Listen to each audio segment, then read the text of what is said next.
Hey everybody, I'm Dee Lisa. I'm the dream doula for women, and I help women live their best life.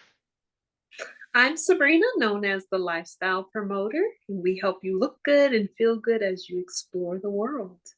Ooh, looking good and feeling good. Who doesn't want that? Right? Right? And it was birthed through my business was birthed through my own personal pain. Mm, tell So me more. I'm an engineer, known as in the niche consultant arena. I'm known as an enterprise architect.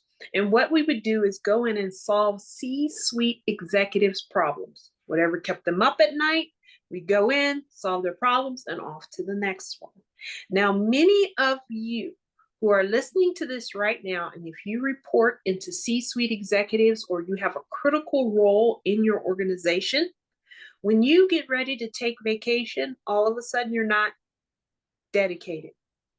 Mm, And that's very true for American companies. Europeans, they have a little different perspective, which I believe is the right perspective.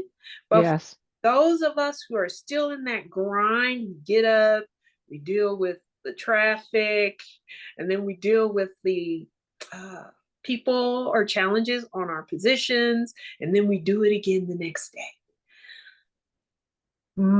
I do not want any of you to make the mistake that I did. I would do one project, off to the next project, and the next project. It was so bad that my doctor, I had a good doctor, not all doctors are great doctors, but I had a great doctor. And she would say to me, Sabrina, when are you going to quit that job? Ooh, ooh. You know, when a counselor or a doctor or someone in authority says to you, when are you going to leave that man? Or when are you going to quit that job that is bad for you? And you're still inside that world going, no, no, I can't. I have to. I must. You're stuck in the thing that's not good for you. And many people listening can relate to this. And I do not want anyone to get to the point where your doctor, and I would go see her the next time. And you know that little crunchy sheet we sit on when we go to the The crunchy? piece of paper. Yes, the piece of paper. I remember her slapping the paper. Sabrina. And she looked me in my face and she said, when are you going to quit that job? And I said, whoa, she's got my attention. So what I do, I always cry out to God when I need a solution. And it was ugly. I was going off. I worked in a niche portion of an organization that solved problems for the whole company and the industry. So I was driving to what I call day prison, but okay, I was driving to work that day and I was crying out to God, tears, audience with the snot coming out your nose, those bad moments. And you're like, there's got to be something better. Well, God, in his sense of humor and his creativity, had a lady reach out to me that I had volunteered with. And she said, Sabrina, I have something I want to show you. Now, she showed me an opportunity whereby I can take as many breaks as I want and get paid to do so and help others do the same. Yes. And when she was presenting to me, because we volunteered together, I wanted her to practice, her presentation. And I really was saying the whole time, I can't wait till she's done so she can shut up and sign me up. Please shut So up. you were ready to enroll before she finished with her pitch. Yes. I That's cool. I saw go on an adventure. I had to make up for lost time because all I did was work, work, work, work, work some more, and work some more. And what I really wanted to do is travel the world and take shots like the one behind me, which I took in 2020 when God gave me the thumbs up to travel. Mm, And it's like, it just, I can't explain it. I can't explain it. But what I can say to each and every one of you is do not get to the point where your doctor is telling you it's time. And I like what you said, B, or someone's telling you it's time to leave that man. yeah. Take Yeah, take the input and pivot. And that's not always the easiest thing to do, hence the tears and snot, right? So that may not be the easiest thing to do. But when we truly open our eyes and seek an answer, it'll come. that's so beautiful. And I was just thinking last night, I'm crafting a talk for this monthly talk I do here in town, and I'm like, what am I going to talk about this month? And sometimes I have something on my mind, and it's like today I'm going to talk about dying with your dreams inside of you. Mm, that's good. Because I'm a life coach for women mostly. I've coached a couple of men, and the two men that have most recently coached with me are bookends of living their life. One Mm, of them didn't do the homework, didn't do the program. He is dead. He basically went instead of really believing in himself and doing something to go for his big wild dream, which was have a beautiful wife, live in a house with a view, be a motivational speaker, drive cars really fast on a racetrack with some class he wanted to do. He moved to his sister's basement with his cats. He worked at Lowe's. He got cancer. He did cancer treatment twice. Now he's dead. He didn't do anything to go toward his dream. He just thought about it. And so let's talk about that for a minute, Sabrina. You probably thought about what you didn't like while you were in your prison job. Um, and so to switch your mind over into what would you love is a little bit difficult for most people when they feel like they're trapped and they have to go to a job. mhm. How do you pull them out of that so they can dream big? Ooh, that's an excellent question. And my mother has already transitioned to be with the Lord, and I like to do these podcasts. In some cases, we only focus on my mother's wisdom. So I have Mm, privilege of her wisdom. And I say this to say she always talked about multiple streams of income. smart woman. And I mean, when I was in middle school, I was hanging sheetrock. Complaining. I was like, I don't like, because when you mud and tape all the stuff in the air, and you have that little thing on your face, it's like, and she said, baby, she called us all baby, doesn't matter. She said, baby, it's important that you know how to do this part of the job. She was also a real estate investor. She owned her own tax company. Amazing story. And she said, if you decide to go into real estate and you hire someone to do your mud and taping, they can't tell you how it should or should not be done because you know how to do the job. Oh, that's so beautiful. Mhm. So she always had, and even though I was in the grind, I was also an investor as well. And she would remind me, baby, you don't have to stay at that job. And you're right, Dee. Even though my mother was right there in my face telling me, because I was already quitting my job quietly by developing additional revenue streams. And that's one of the things that each of the audience members can leverage to pivot from a position they don't like. Now, I really enjoyed what I did. I was extremely passionate about it, but I was frequently reminded of key elements about myself that I never saw until Mm. I started walking into certain positions around mostly men and men who were not of a color or had All no. right, so you already had no respect from them.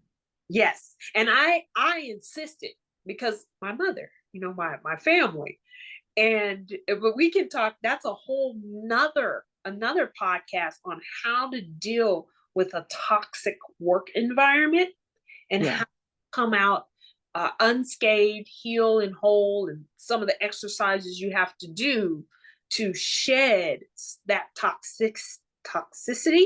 I don't even like the word. I can't say it.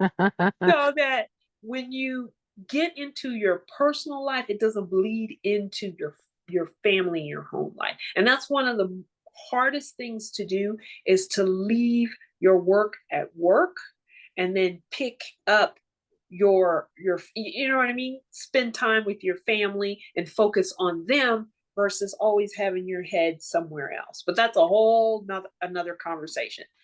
Now, you mentioned that earlier that you think that people in Europe have a better work-life balance, and I absolutely agree with that. I have relatives that live in Germany and Finland and Sweden, and they have always taken 3 to 6 weeks vacation every year. Right. That's right. And when they have children, there's a something called maternity leave or paternity leave and now grandparents leave, then they get paid a year's salary to stay home with their baby. Mm-hmm. Mm-hmm. And oh, I was like, what? That's cool.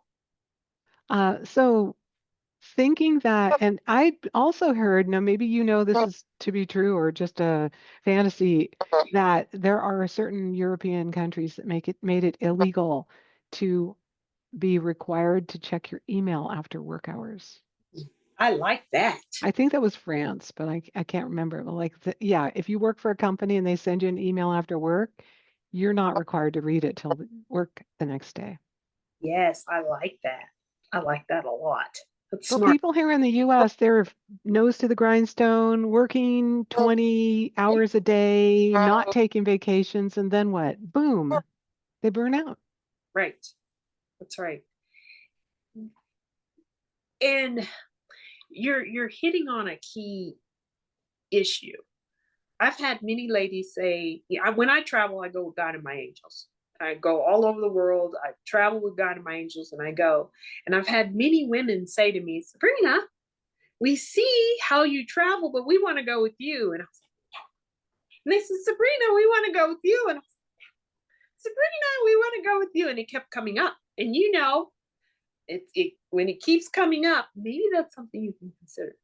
And it goes to what you were saying before, Dee.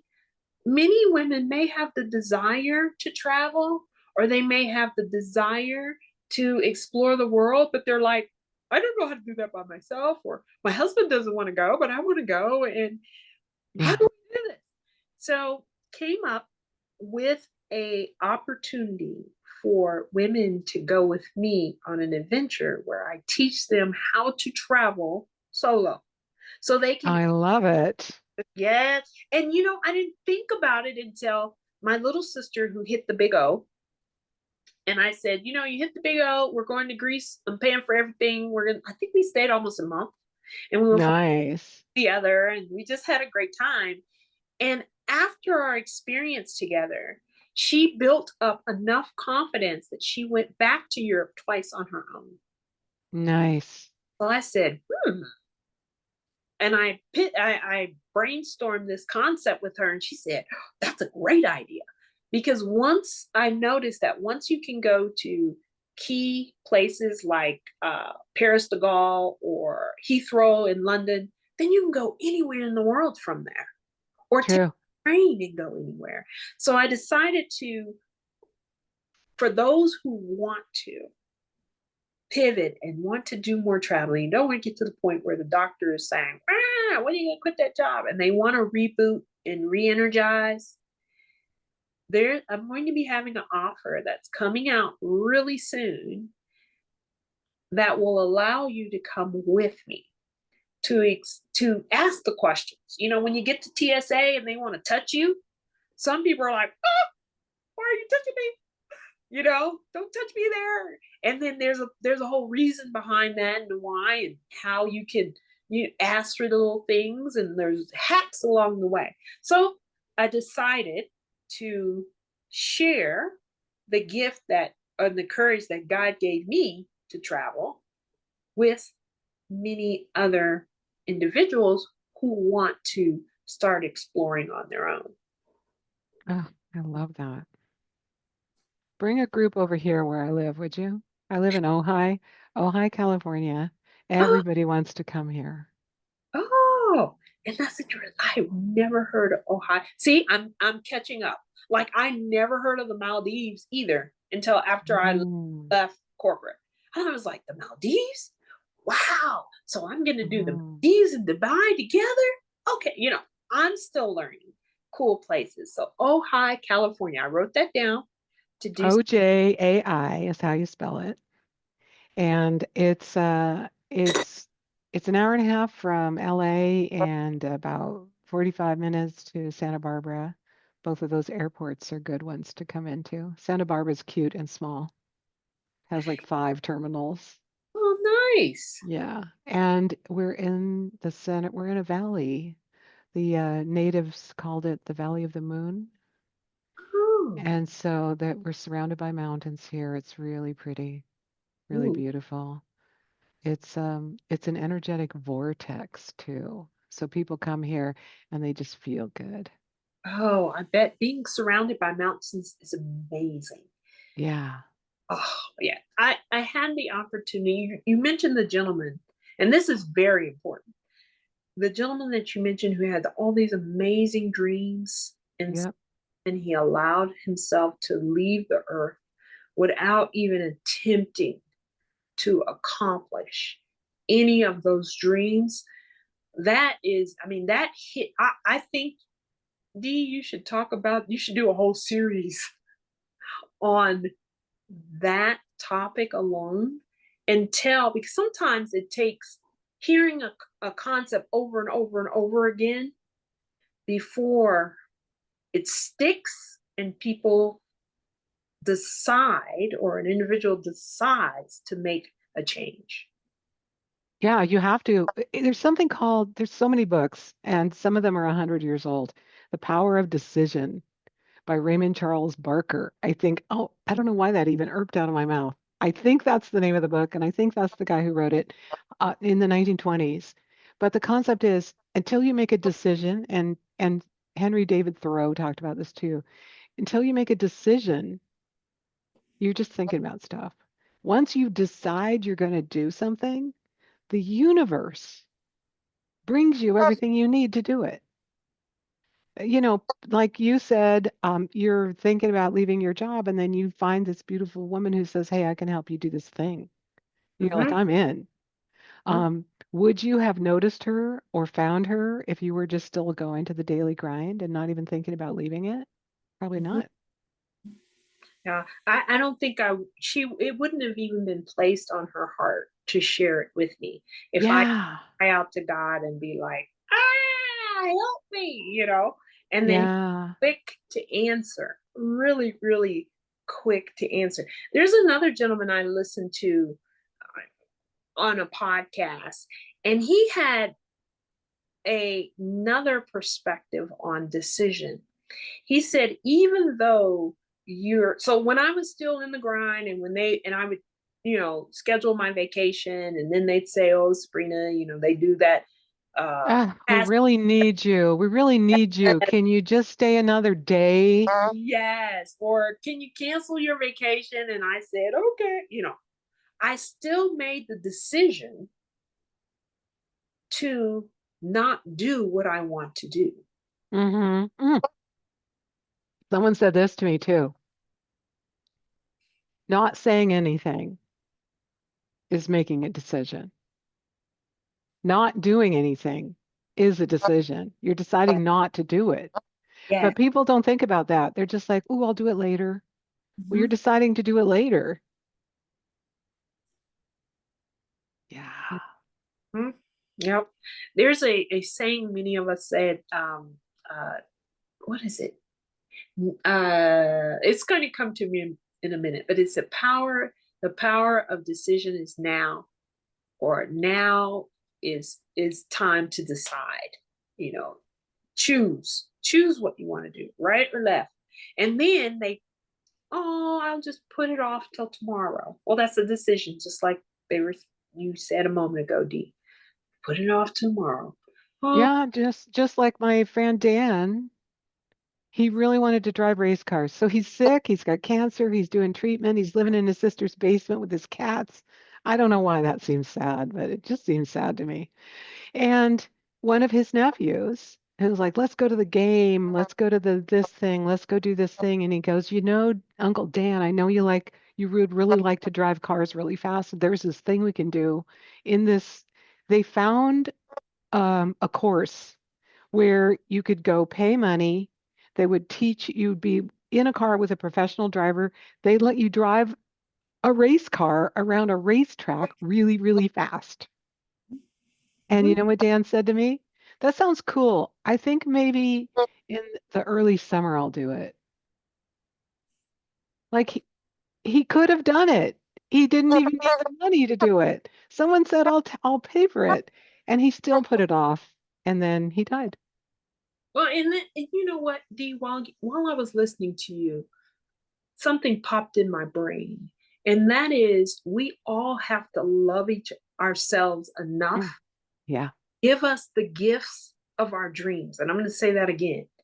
We all have to love ourselves enough to give ourselves the gift of our dreams.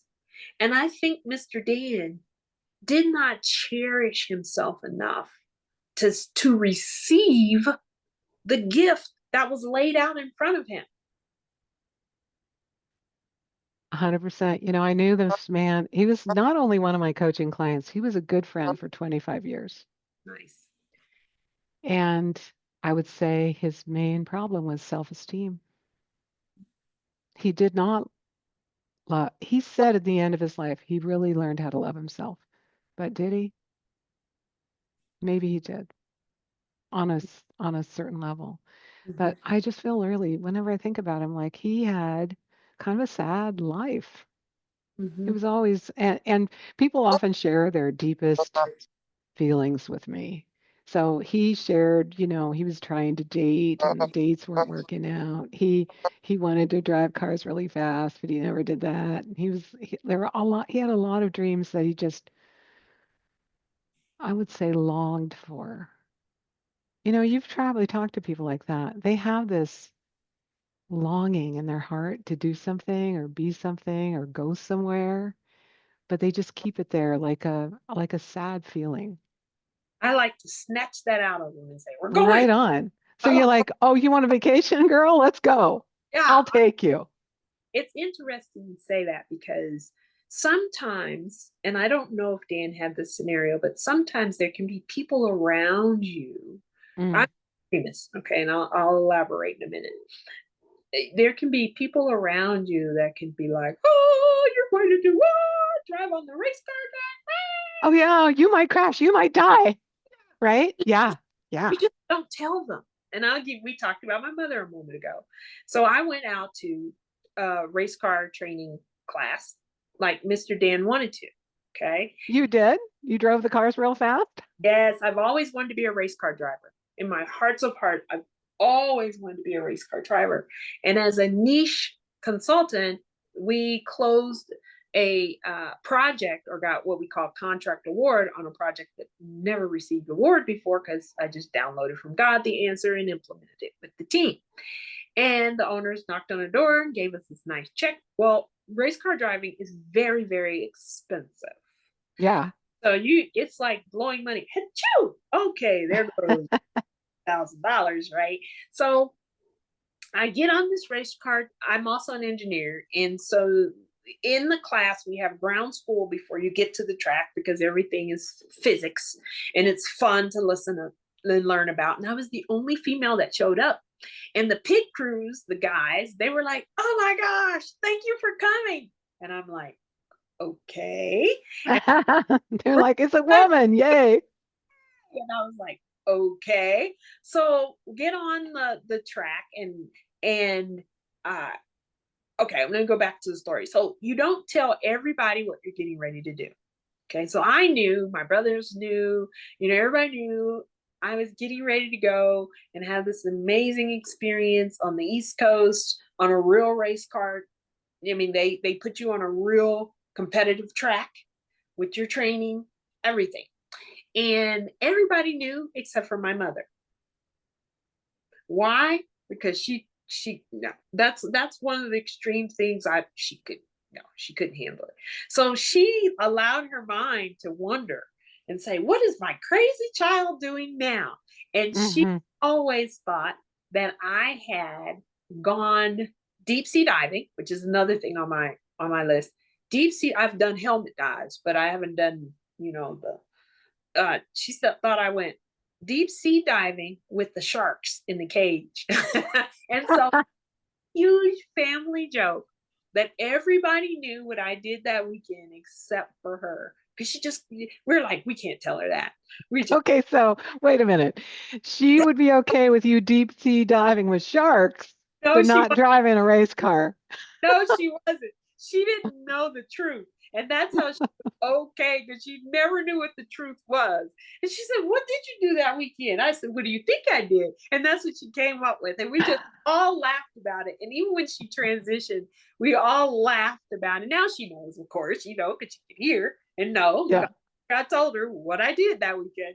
But it was so funny because she said, you are one of those, and that I just have to give over to God and have Him protect you. And I was like, that's the right thing to do, mother. So Oh, I that's so say beautiful. that I say that to say, for all of those of you who want to do something that the people around you are saying, don't tell them. Don't tell them what you're doing. You don't need, they're okay to go and get in the car or go jump out of an airplane or go for a drive. It can be as simple as wanting to start lifting weights, and they can say, oh, you don't want to do that for blah, because they're the size of a house and they're overweight and unhealthy and they don't want you to be healthy. So there's just be careful. I say all that to say, be careful who you share your dreams with. You cannot 100%. share your dreams with everybody. And I think maybe Mr. Dan may have shared his dreams with someone and they said, and he responded to that and drew inward. That's a really good point, Sabrina. When I'm helping people go for a big dream or goal, first of all, it has to be so big. I helped somebody yesterday go through the 5 points. Like, is it, does it have good in it for others? And do you need help from a higher power? Do you Mm-hmm. know how to do all of it? If you do, your dream isn't big enough. I Mm-hmm. can't remember the other two things. But do once you dream up a dream that big, only share it with people who believe in you, who believe in your dreams. Right. Maybe in a small mastermind, maybe with your counselor or your coach. And I think there are actually some counselors that'll be Debbie Downers for people too. You have to choose your counsel wisely. You Yeah. really, really do. In fact, you mentioned something very important, Dee, and that is a mastermind community. And you Yes. have to find a healthy one, because God is good to me. He gave me an amazing mastermind. And I have never seen such an amazing group of women who are really supportive of each other. And that can be challenging to find. Some of the other attendees in our group, one lady's a best-selling author. She talked about another group she belonged to where everybody did exactly what you just said, Dee. They just tore each other apart. And she was like, why am I here? And then Yeah. she did the same thing. She said, God, I need something better. And then we're part of, why is the name Women Power? But every single woman that's part of our network is highly vetted. And we don't know we're being vetted until after we get the invitation to possibly join. I love it. And the leader, she'll go out and stalk everybody's Facebook, Instagram, social media, and she'll look and see how they're responding to different feeds. Are they negative? Are they positive? Are they encouraging? And when she sees Mm. big negative or starting mess, as I like to say, or having the wrong perspective and not encourage and is not encouraging to their community, she won't even invite you. And I applaud her, because that takes a lot of work. It takes a lot of Yeah. time. Oh, yeah. Yeah. How many people are in your mastermind group? Ooh, I haven't looked on. We meet every Tuesday, and if you can come, then you can show up. And sometimes there will be anywhere from 6 women to 10 women on the call. However, the mastermind group is a lot larger than that. Right, right. Yeah. And from all different areas. You know the book Think and Grow Rich? Yes. And that I think for most people is their first concept of a mastermind because he talks Mhm. about having a mastermind in Yeah. there. And Yes. of course, this book was written by a man 100 years ago. All the people in the mastermind were men, but they were the leaders of the industry, like Henry Ford, and there were presidents, inventors in the mastermind group. And the whole concept is you are coming to the group with an issue that maybe you're pondering or trying to uh, find a solution for, and these people from all these different walks of life in their own successes can see the problem that you can't see. They That's can right. see the solution that you can't see, and they can lift you up and believe in your dreams. Yes. In fact, the gentleman who wrote the Think and Grow Rich has the mastermind principles. And when we kick off our meeting, we read those principles. That's Oh, from Napoleon Hill? I that. love it. Napoleon Hill. We read those. And there's another gentleman whose name I'm not thinking of right now, but we'll read those. And that sets the stage for what we're going to do. And we'll go around, we'll have a topic of the day, question that comes up either from our fearless leaders in daily encounters. She also hosts a podcast. Or if someone else has a particular issue, we'll talk about that. And then we'll go around the room, around the Zoom, and talk about our successes and then any challenges, just like they did, and then Yeah. everybody in the room will rally together and brainstorm solutions for that challenge, which is amazing. Yes. Yes. Yeah, I read somewhere, this is like a weird analogy, but I read somewhere that Henry Ford may or may not have gotten his idea for the conveyor belt method of building cars from his mastermind. Mm, And someone said this is how they do it with livestock. They put all the pigs in a line and then they go to the slaughterhouse and then they make them into meat. And it's like, if you're a vegan, I'm sorry for saying that out loud, yep. but then he's like, oh, you could do that with cows or pigs. You could do that with cars. Yes. And so totally out of the box thinking, like, how do I make a car? And he was making cars when people thought if you drove that fast, you might die. Why would I have a car? I have a horse, right? Like, I don't need to go that fast. So he was really like blowing people's minds making cars, and then he could make more and more cars if you put them in a factory that had conveyor belts or whatever the system that brought the cars down. That is absolutely from the mastermind.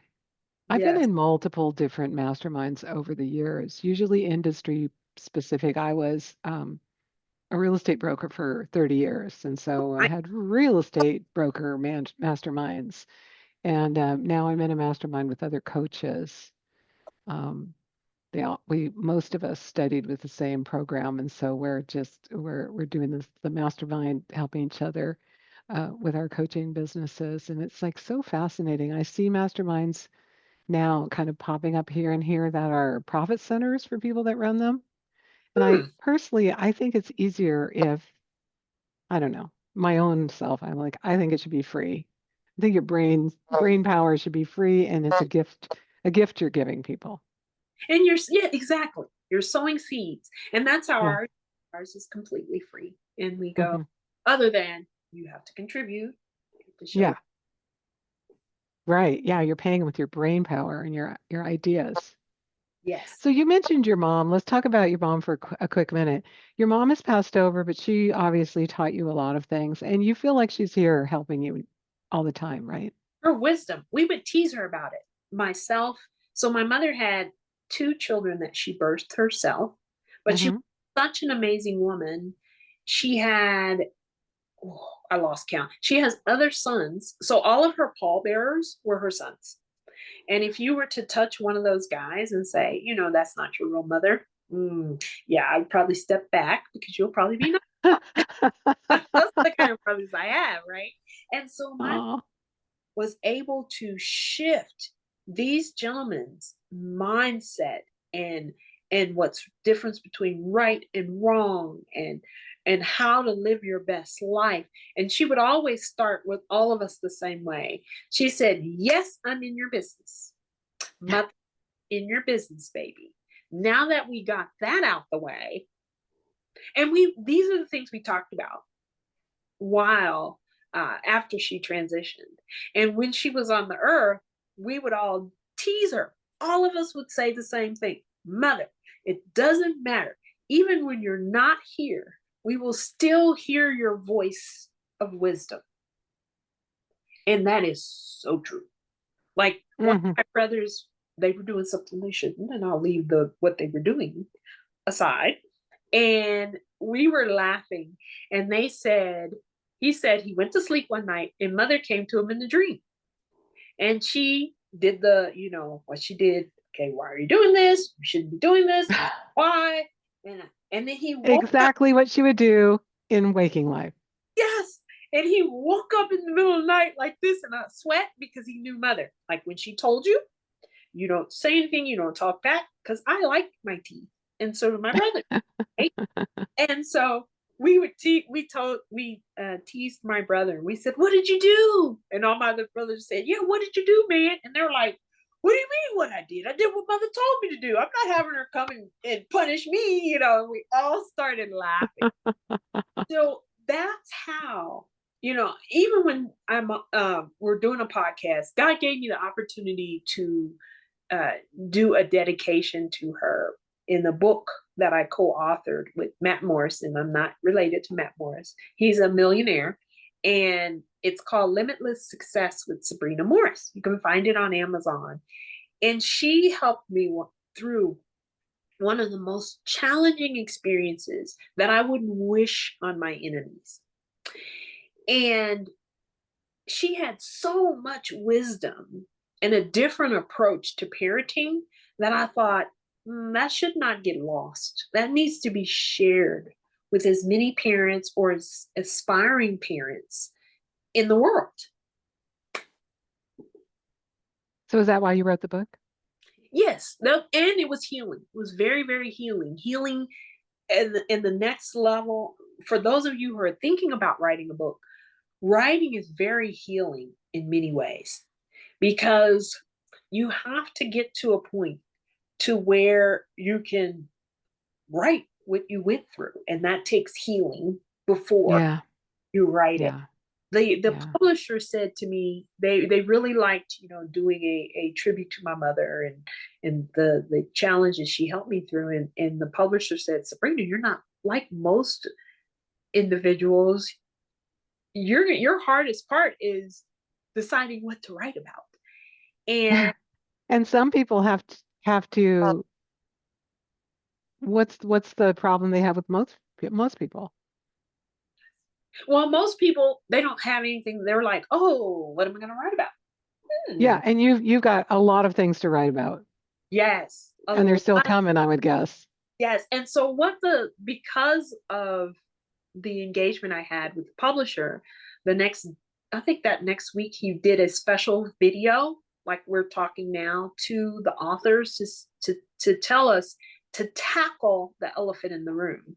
And Mm. for me, that elephant was being a woman of color and an engineer and a niche consultant. And so once he said that, I'm like, oh, I know what to write about. So I can talk about the the biggest challenge that I had to face in corporate America as a woman of a skilled, qualified woman of color in the work that I did. So and my mother, when I first faced that challenge, it just totally like, what do you mean? Like I didn't understand where they were coming from because I've always seen myself as a person. Yeah. Never understood. I've heard about it. Could hear about many of the challenges that my mother faced, and well, they didn't.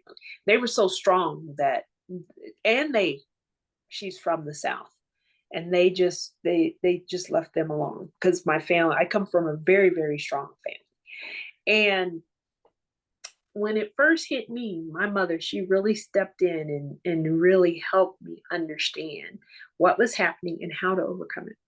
And that's Mm. what I wrote about in The Limitless Success. Yeah, because if you can be a powerful, successful engineer as a woman and as a woman of color, anyone can do it, Yes. Yes. right? You can't Yeah. say, yeah.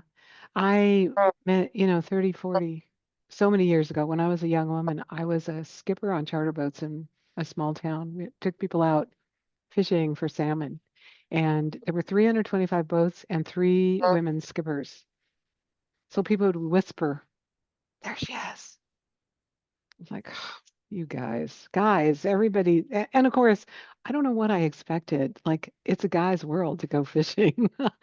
So now there are more women that do that, and I'm kind of out of that world. I don't care about fishing anymore. But it was super fun and super amazing to think that why don't women do this? Women are actually better at doing some things than men are, Well, equally as good. when I was in my race car class, and when we did a little ground school before, the Yeah. instructor literally said that women have better peripherals than men because you need that. When you're on the track, you need everything. And he brought that up, and I was like, really? So once he made me aware of it, then I was like, yeah, it like kind of opened up, and I'm like, I can see the other cars, and I'm looking here. I'm like, this is so cool. Yeah. So Yeah. our gifts that God gave us as women to help us do what we need to do and what we were designed to do. But I think that's fabulous. I wrote that down and I was like, okay, D, you should be going out on a regular basis. Do you do yachting? Are you deciding to be a yacht skipper? Because I'd be like, D, let's go rent a yacht. Oh my gosh, yeah. And my biggest fear every day was if I came back to the dock and smashed into it so hard and broke the boat. Oh, Because there were other stories of like the guy that kind of lost control and he hit every boat all the way into his slip. And I was like, I don't want that to be me. They already think I'm crazy because I'm a woman. And I would be like, oh, yeah. I, Um, now that I know that, I just put a big thing, and I like to fish, and salmon is my favorite fish to eat. So yes. oh, there you go. I have killed a lot of fish in my life. I was like, yeah, it was fun. There's something so beautiful, and you like to go on adventures, so like all around the world, I'm sure you can go somewhere fishing. But there's something really beautiful about being out on a boat on the water, just kind of rocking around, looking at stuff. If you're fishing or if you're just watching, looking around, there's something magical and mystical and beautiful about floating on the ocean. Yes. In fact, that is the best way for me to rest Mm, because of that rocking action you talk about. yeah, yeah. Like you get, even when you go, I went on when my mother, before she transitioned, because she knew I liked to explore, we were having our girls' time out. And she said, baby, she said, if anything happens to mother, I'm setting aside some money. I want you to take this adventure. And I was like, nothing's gonna happen to you. You said you're gonna live as long as you can to get even with your children, right? and, Yeah. and then she got really serious, and I knew she was really serious. And when she transitioned, one of the hardest things I had to do is take that money and honor that promise. I did a yacht cruise from uh, Florida to Spain. Nice. Oh, and yacht cruises, to your point, oh my goodness, that I'd get in there and I would be like, oh, that motion is just like I'm knocked out. Like that is the best sleep and the best relaxation. And then just it's something about because we would get up early in the morning and do stretching at Mm. wait a minute now. I get the bow and the back mixed up. The front. The bow's the pointy end. Okay, the bow. Yes. So we would get up in the morning and go to the bow of the ship and do stretches. And Nice. and then that fresh air. It's just oh yes, the I don't know why you still don't pilot ships anymore. Good question. I did that for many years. It's not my thing anymore. But yeah, I do. There's something I thought about that too. Why do you sleep so well on a rocking boat? Mhm, It's kind of like being rocked to sleep as a baby. I think it goes back to that. You're a baby and somebody's rocking you, or maybe you're just rocking inside of the womb. mhm, There's this motion that's kind of unpredictable, but yet gentle. Although, um, being on boats in multiple different situations, there's a certain kind of rocking that's not good. When you hear the splashing waves and maybe you're running aground, I was like, oh, the sound of splashing waves and rocking, bad. Rocking, yeah, yeah. So true, especially if you're the skipper, you got to think about the safety of everybody. So it's like, is it really comforting to sleep? And if I know everything's good, or we're right? anchored, we didn't drag anchor, and we're almost, yeah. So you know what I mean. Yes. We were on a deep sea fishing trip when I was a kid, and that happened. I was asleep, and then it started to rock, and I was like, "Whoa, I'm up now." Yes, it was that scenario with the waves and the a lot And of then everybody's fish. scrambling to Right? like do what they have to. And it's like suddenly that restful nap is over. Yeah, yes, yes. Oh my gosh. Well, tell people how they can find you and how they can go on adventures with you because that sounds fun. Well, anyone. Oh, it's on the screen. I actually did what I was supposed It to. sure is. Yeah. So if you text the word unpack to 970, let's see if I can read my own number, 545-7776, and you just Okay, that's 970-645 uh, 7776. And so you text unpack and then you'll get them information on how to go on a trip with you. yes, you'll get Nice. it and you tell us your top 3 places you want to go. And if you want to, and you when you get that responding message, let us know that you heard us on with D on this amazing podcast, and you want to go with the women. Let us Love know it. that, and we will reach out to you. Sweet. Yeah, because that sounds, I'm sure people listening to this like, I want to go on a trip with her. Yeah. Yeah, yeah, yeah, yeah, yeah. And because they could go on one trip with you and you open them up to the possibilities of going on any trip anywhere, even by themselves. Yes, and we will show you how we do that as well. And that way you'll have your own access and your own adventures. And then you can do the same with your own friends. Help them do what they want to do as well. Nice. I love it. Sabrina, it's been so fun. We could talk for hours, but let's leave it here and do another one soon. That sounds like fun. Thank Okay. you so much for sharing with me today. Thanks for being here. Bye, everybody.